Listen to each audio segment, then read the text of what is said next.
आज का दिन बहुत सुहावना था। लोग 15 अगस्त की खुशी में झंडा फहरा रहे थे, पर हमें लग रहा था हम अभी भी गुलामी की ज़िंदगी जी रहे हैं।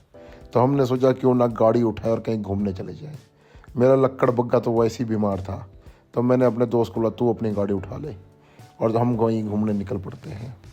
हम घूमने निकल पड़े तो हमें पता लगा हमारे पास तेल नहीं है।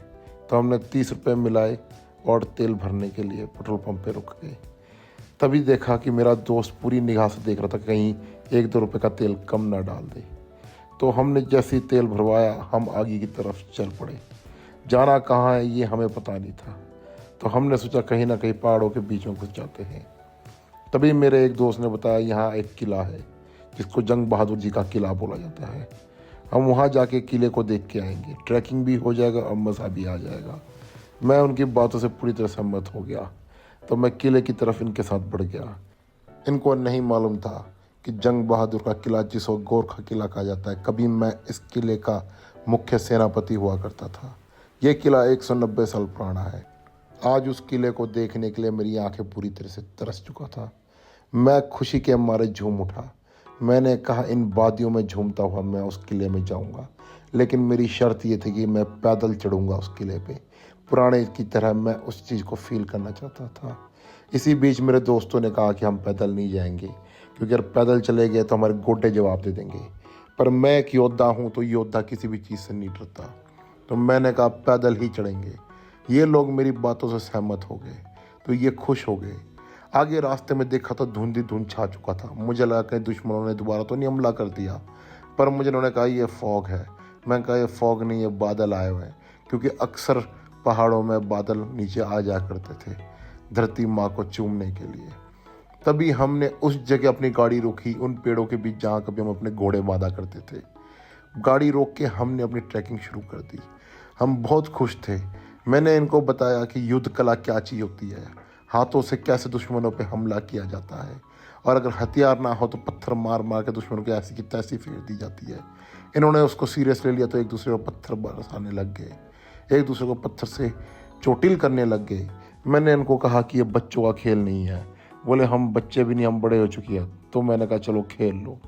आगे जाके हम रास्ता पूरी तरीके से भूल चुके थे, क्योंकि मैं 190 साल बाद इस जगह पे आ रहा हूँ।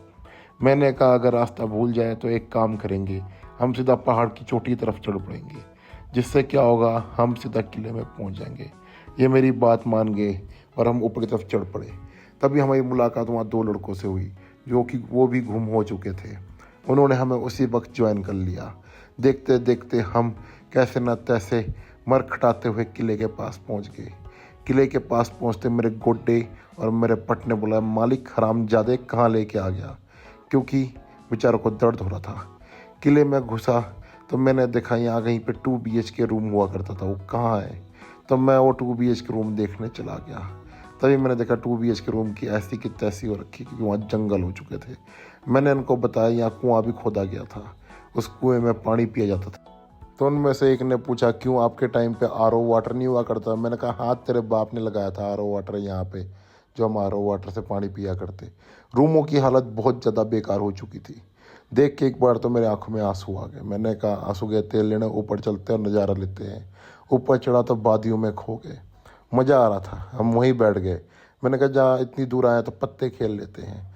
पत्ते खेलने के बाद हमने सोचा क्यों ना वापस घर की तरफ जाया जाए। उन्होंने कहा ठीक है। हम घर की तरफ मुड़ने लग गए। मैंने कहा इस बार हम कोई शॉर्टकट नहीं लेंगे, क्योंकि अगर पाँव फिसला तो हम सीधा 2 किलोमीटर नीचे पहुंच जाएंगे, और अगर नीचे पहुंच गए तो तुम लोग तो ऊपर पहुंच जाओगे पर मैं बच जाऊंगा, क्योंकि मैं अमर हूं। मैंने इनको बताने की कोशिश करी कि दोस्तों चाहे जो मर्जी हो जाए, ऐसी ट्रैकिंग कभी नहीं करनी जिसमें आपके पट हो जाए, और ऐसे 2 गधे दोस्तों साथ में नहीं लाना। तभी थके हारे हम सोचने लगे कि क्यों ना विश्राम किया जाए। विश्राम करने के लिए हम विश्राम गृह तो नहीं था, पर यहाँ एक होटल मिल गया। होटल बहुत ही अच्छा, शानदार और सजा हुआ था। तभी देखा इसमें सीढ़ियाँ लगी हुई थी, स्विमिंग पूल था, नहाने का पूरा बंदोबस्त किया गया हुआ था। हमने कहा क्यों ना यहीं नहा के अपना थकावट दूर कर लिया जाए। मेरे बोलने की यही देर थी कि हम सारे कूद पड़े और आपस में रेस लगाने लगे। मैंने कहा मैं बहुत तगड़ा तैराकी भी रह चुका हूँ। मैंने गंगा नदी 300 बार तैर के पार किया हुआ है, और मैंने तैर के फर्स्ट आने का घोषणा कर दी। मैंने कहा बिगुल बजाया जाए। इन्होंने कहा बिगुल तो है नहीं, तो मैंने कहा चलो ठीक है, खाने का बिल तुम भर देना क्योंकि फर्स्ट मैं आया हूँ। थकावट दूर हुई तो हमने कपड़ा पहना और घर की तरफ चल पड़े। आज उस किले को देख के आंखों में एक तरह तो खुशी के लहर दौड़ गए। पर मैं हमेशा आपको बताऊंगा, कभी भी ऐसी ट्रैकिंग करने हो तो अपने साथ ऐसे गधे दोस्त ना लेके आए, अकेले आए।